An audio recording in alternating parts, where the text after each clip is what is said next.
Hello everyone, আসসালামু আলাইকুম। Welcome back to my another blog. যার যার জায়গা থেকে আশা করি সবাই ভালো আছেন। আমিও আলহামদুলিল্লাহ ভালো আছি।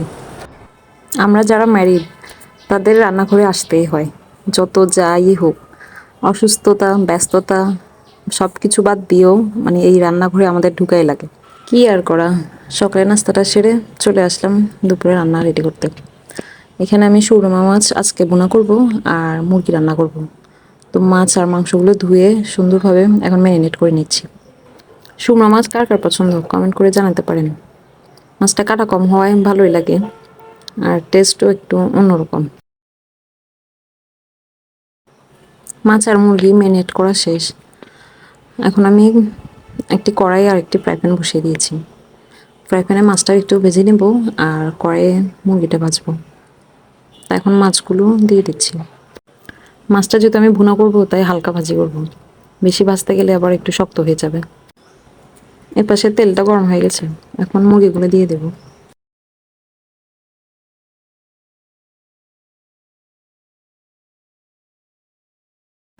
এখানে মাছগুলো ভাজা হয়ে গেছে। এখন আমি একটি কড়াই নিব মাছটা ভুনা করার জন্য। কড়াইটা গরম হতে হতে আমি একটু মুরগিটা নেড়ে দিচ্ছি। পরিমাণ মতো তেল দিয়ে দিব।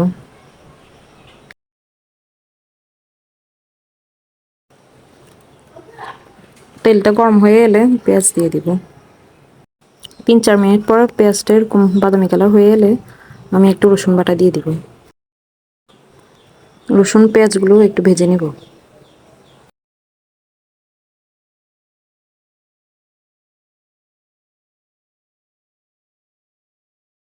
এখানে অফ ক্যামেরায় আমি টমেটো দিয়ে ঢাকনা দিয়ে রেখেছি, আর ওই পাশে মুরগিগুলো উঠিয়ে এখন পেঁয়াজটা ভেজে নেব।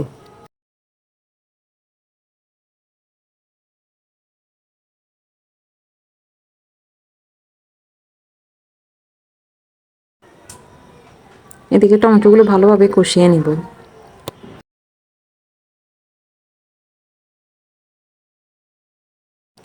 3-4টা কাঁচামরিচ দিয়ে আবার একটু নেড়ে ছেড়ে নিব। মশলাটা যত ভালোভাবে কষানো হবে রান্নাটা তত মজা হবে। আমি অফ ক্যামেরায় মাছ আর একটু পানি দিয়ে ভালোভাবে কষিয়ে নিয়েছিলাম। এখন একটু পানিটা কমে এলেই ধনেপাতা দিয়ে নামিয়ে ফেলবো। পানিটা মোটামুটি শুকিয়ে গেছে, এখন ধনেপাতা দিয়ে নামিয়ে ফেলবো।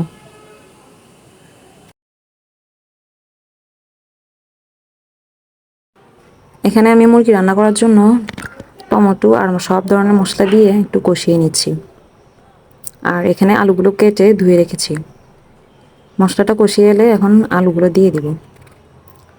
আলুটা 2-3 মিনিট একটু কষিয়ে নিব, পরে আমি মাংসটা দিব।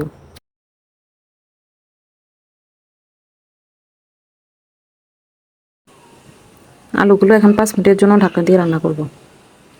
5 মিনিট পর আলু থেকে বেশ খানিকটা পানি ছেড়েছে। এখন আমি মুরগিগুলো দিয়ে দিব। মুরগিগুলো দিয়ে আবার ভালোভাবে একটু কষিয়ে নিব।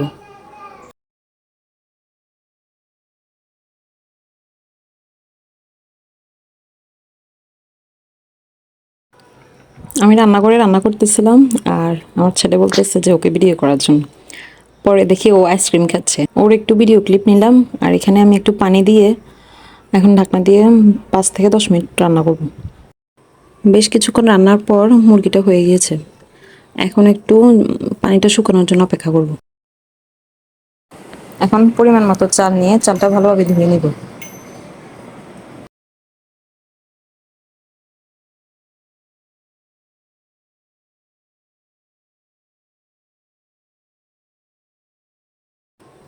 এই যে ভাতটা বসিয়ে দিলাম। আর এই ভিডিওটা দুপুরবেলা খাওয়ার আগ মুহূর্তে একটু ভিডিও করে নিলাম। এতক্ষণ যারা ধৈর্য ধরে আমার ভিডিওটা দেখছেন তাদের সবাইকে অনেক অনেক ধন্যবাদ। আজকের ভিডিওটা কেমন হয়েছে সবাই কমেন্ট করে জানাবেন। আর গতকালকে আম্মু আসছিল, তা আম্মুকে আজকে বললাম যে আমের আচার করে দিতে। তা আম্মু এগুলো রেডি করতেছে। আম্মু আমের আচারটা কীভাবে বানায় আপনাদের সাথে কালকে শেয়ার করব।